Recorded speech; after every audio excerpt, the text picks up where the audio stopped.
KPBS On Demand is supported by Fleet Science Center's newest exhibit, Survival of the Slowest. See firsthand how nature's smallest, slowest, and weakest creatures can not only survive, but thrive in the wild. Open May 24th through September 1st. Learn more at fleetscience.org. Good morning, I'm Debbie Cruz. It's Friday, August 4th. A report finds women politicians are threatened more than men. More on that next, but first, let's do the headlines.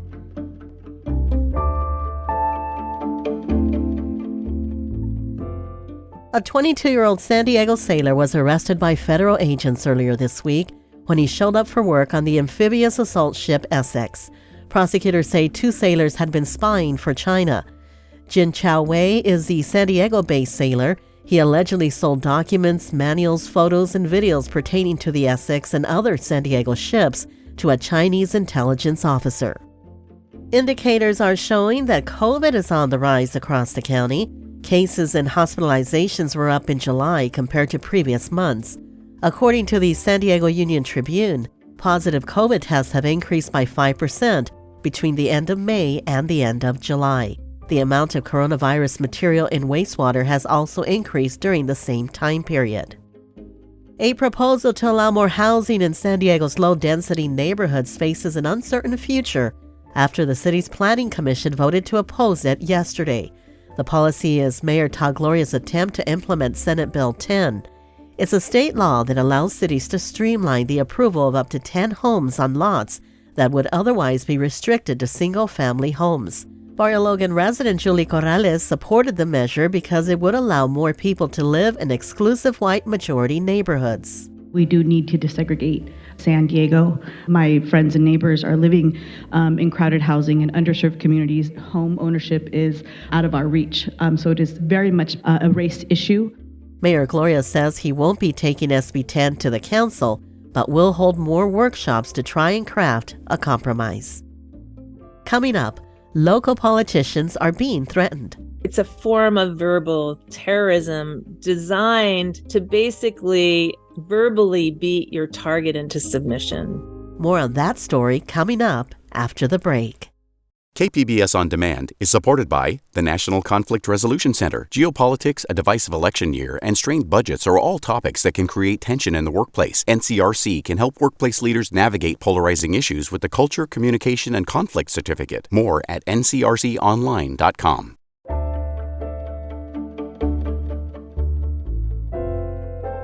USD is expected to release its final report on threats against local elected officials any day now. Preliminary findings show politicians who are women are targeted more frequently than men. Investigative reporter Amitha Sharma spoke to women who've been threatened. A warning, this story contains graphic language. You disgusting fat pig. I hope they gut you like the slob that you are and hang you up to drip dry. That is Chula Vista Elementary School Board member Kate Bishop reading a message she received on social media. She says threats like this intensify when she advocates for issues like closing the achievement gap between Black and white students or being more inclusive of LGBTQ students and staff. He came up to me and started saying, well, you're a and you are a dog on a leash and you're wrong. Shaking his finger in front of me. You are wrong. That's former National City Mayor Alejandra Sotelo Solis recounting an attack from a man after a city council meeting in 2014. The experiences of Bishop and Sotelo Solis align with a recent USD poll aimed at gauging threats against local elected officials.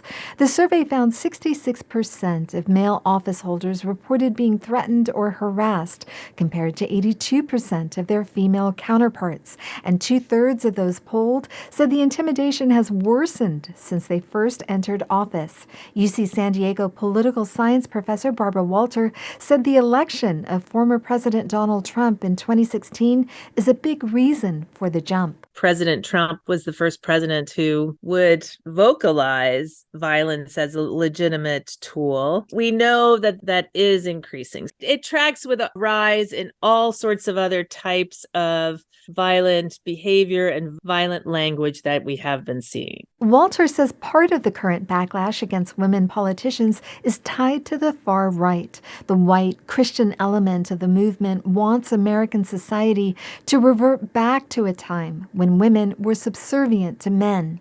They feel that women are not equal to men, that they should not be empowered to make decisions that could affect men. They don't even believe women should be empowered to make decisions about themselves. Men should be in charge. More than half of San Diego elected officials in the USD poll say they've considered leaving office. Walter says that finding shows threats are working. It's a form of verbal terrorism designed to basically verbally beat your target into submission. Bishop and Sotelo Solis say the threats haven't driven them from public service, but they do seek accountability. Bishop contacts police when she receives severe threats. Sotelo Solis got a 3-year restraining order against the man who berated her outside the council meeting in 2014. We've earned the ability to say this is wrong. And if we know that it's happened to us, then what is that person doing behind closed doors? Bishop says she has developed a thick skin, but it is still hard not to internalize the vitriol. I'm a human being. For a second, it hits me hard. And I say, God, that's scary. When it's like really graphic or sexual, I usually talk to my husband. And then I realize that the person making the threat doesn't have the words to express their emotions healthily because our society isn't teaching boys how to be healthy. Bishop believes expanded mental health care and teaching school children how to communicate without rancor are among the solutions to restoring civility in public discourse. Walter says any attempt to decrease threats against elected officials is incomplete unless social media platforms face tighter controls. Let people put whatever they want on the internet, regulate the algorithms that right now are all designed to disproportionately favor the most incendiary material, the stuff that triggers fear and anger and hate, because that's what our brains are designed to focus on more heavily. Bishop says despite her experience, she encourages women to run for office, and she coaches them on how to shield themselves from threats. Keep your cool and keep your resolve to keep going. Amita Sharma, KPBS News. Speaking of local elected officials, the upcoming special primary election to fill Nathan Fletcher's vacant seat on the county's Board of Supervisors is less than 2 weeks away. Voting is now underway, but starting tomorrow, there'll be more ways to vote in the election. Here to fill us in is my colleague, Andrew Bowen. He's the Metro reporter at KPBS. Andrew, welcome to the San Diego News Now podcast. Hi, Debbie. Thanks so much. So, Andrew, for anyone who doesn't know, what does a county supervisor do? Yeah, well, to understand the county supervisor's job, you kind of have to also understand the county government's job. So in some ways, the county government is an extension of the government of the state of California. There are several programs funded and run by the state, such as, social welfare programs like food stamps, Medi-Cal, some housing assistance.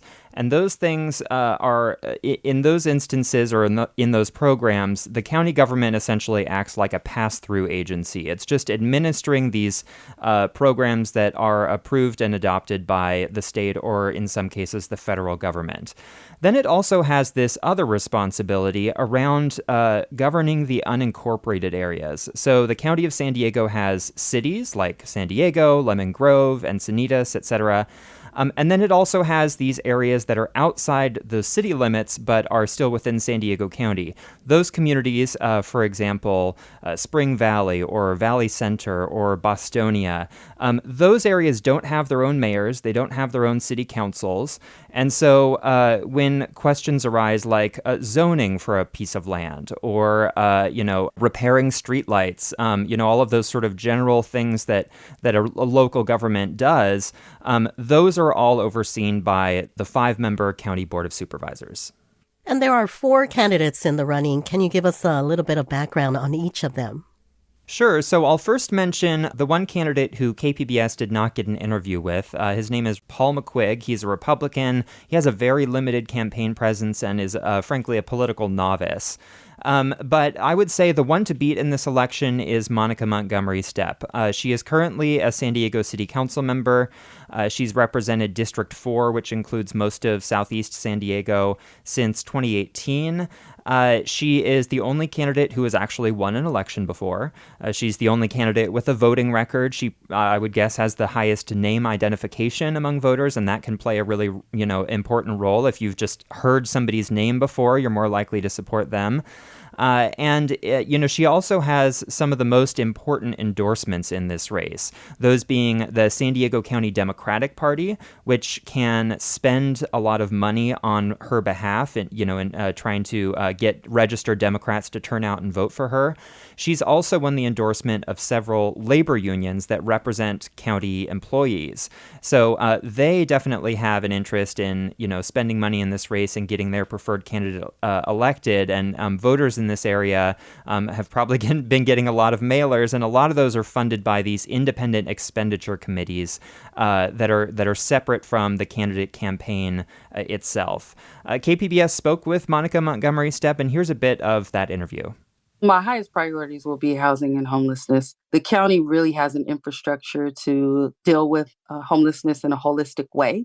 They have behavioral health services, mental health services, family resources. In addition, they have resources for military and veterans. They also, have resources for folks that are coming out of our criminal legal system. The other Democrat in this race is Janessa Goldbeck. She's a Marine veteran. She is also the CEO of a nonprofit that advocates for veterans and encourages them to participate in politics. And she may be familiar to some voters because she actually ran for Congress in 2020. She didn't make it past the primary. She has been campaigning for this seat even since before Nathan Fletcher resigned. She, presumably initially thought she'd be running in 2026 when this seat was up for re-election, but that election came sooner. And she has also received several high-profile endorsements, mainly from political leaders, including Congressman Scott Peters, Tony Atkins, the state senator who represents most of San Diego County. And here's a bit of what Janessa Goldbeck told KPBS in our interview. Politicians keep telling San Diegans that things are going to get better, and in fact, they're getting worse. The homelessness crisis is exploding. It's more and more expensive to live here. Our rents are the third highest in the nation. So it's really important to me that we focus on those issues in particular: homelessness, the cost of living, and public safety. The last candidate I'll mention is the Republican who has actually been endorsed by the county Republican Party, and that's Amy Reichert. She founded an organization called Reopen San Diego. They advocated against a lot of the COVID-19 restrictions that the county had imposed in the early months and years of the pandemic, also against vaccine mandates, so requiring, say, county employees to get vaccinated for COVID-19. That was something she spoke out against quite forcefully.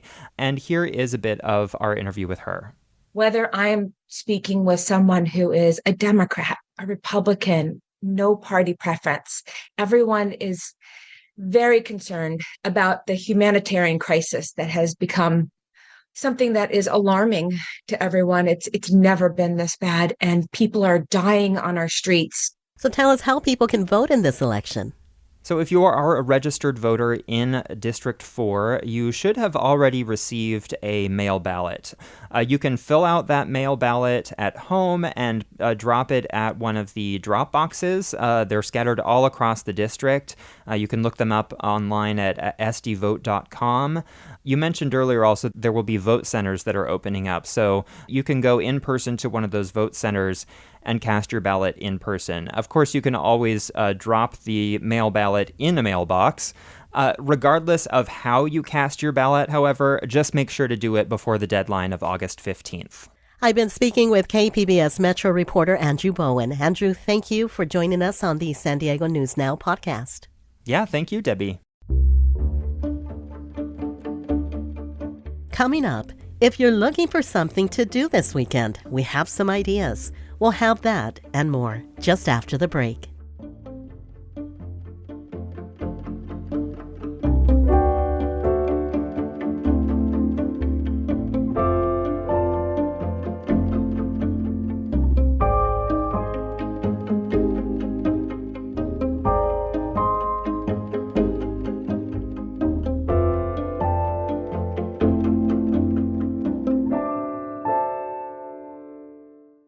KPBS On Demand is supported by UC San Diego's Art Power, presenting cellist Joshua Roman, performing from his album Immunity, alongside music by J.S. Bach and more, Sunday, June 22nd at UC San Diego's Epstein Family Amphitheater. Reserve your tickets at artpower.ucsd.edu.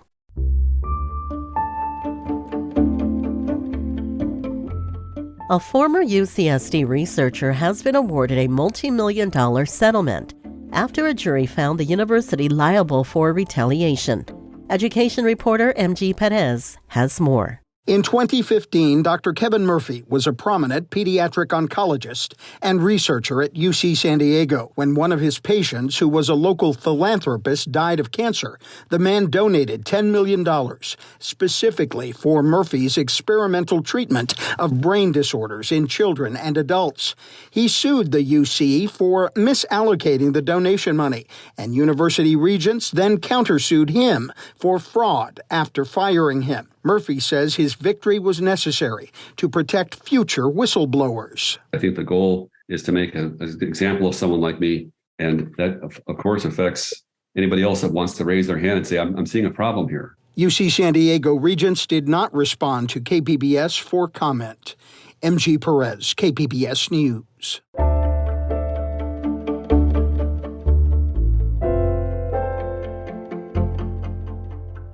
Logan Heights restaurants are hoping people from outside the neighborhood will venture in for food and fun at the Taste of Imperial event today. Reporter Katie Heisen spoke with one of the business owners participating in the event. Empanadas are Javier Rodriguez's specialty at Antojitos Colombianos in Logan Heights. If you come to the restaurant, you don't taste empanada, I think you're losing something good. He wants others to sample the flavors of the community and get to know what it's really like. A lot of people doesn't know Logan Heights, and they think it's like a scary area. Logan Heights has been historically separated from the rest of San Diego, first by redlining and then by freeway construction. The predominantly Latino neighborhood was disproportionately impacted by the pandemic, and digital and language access barriers caused many of the area's restaurants to miss out on small business aid. The Logan Heights Community Development Corporation is putting on Taste of Imperial to help continue post-pandemic recovery and celebrate the neighborhood's identity, which Development Director Natasha Salgado says is one of resilience. You think of all of the horrible things that could happen to a community, segregated housing, redlining, yet we're still here. You can taste Rodriguez's empanadas and the offerings of a dozen other businesses Friday evening on Imperial Avenue. Katie Heisen, KPBS News. And before we go, we have recommendations from Julia Dixon Evans on arts events to check out this weekend. First, the Phantom of the Opera opens at the Palomar College Theater today.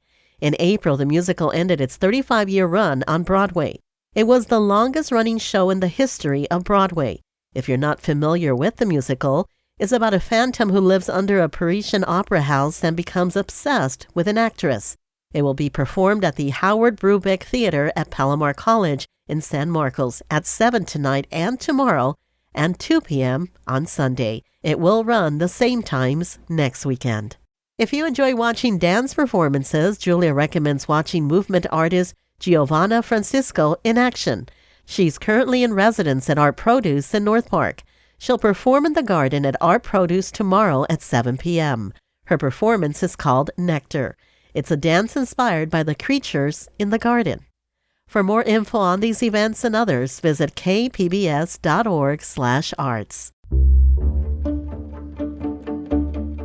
That's it for the podcast today. This podcast is produced by KPBS producer Emmeline Mohebi and edited by KPBS senior producer Brooke Ruth. We'd like to thank KPBS reporter Eric Anderson and KPBS editors Joe Guerin and Nick McVicker for helping the podcast team this week. I'm Debbie Cruz. Thanks for listening, and have a great weekend.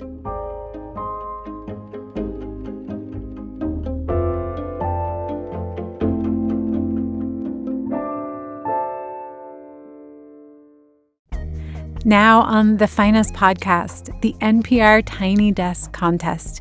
We bring you the history of the concert series and the competition, and hear from artists behind our favorite local entries. We're just very tired of hearing music that doesn't represent the people, or is very nonsense, or just dumbing people down. People want to relate to the music that they're listening to. People want to hear people's stories or struggles. Listen now wherever you get your podcasts.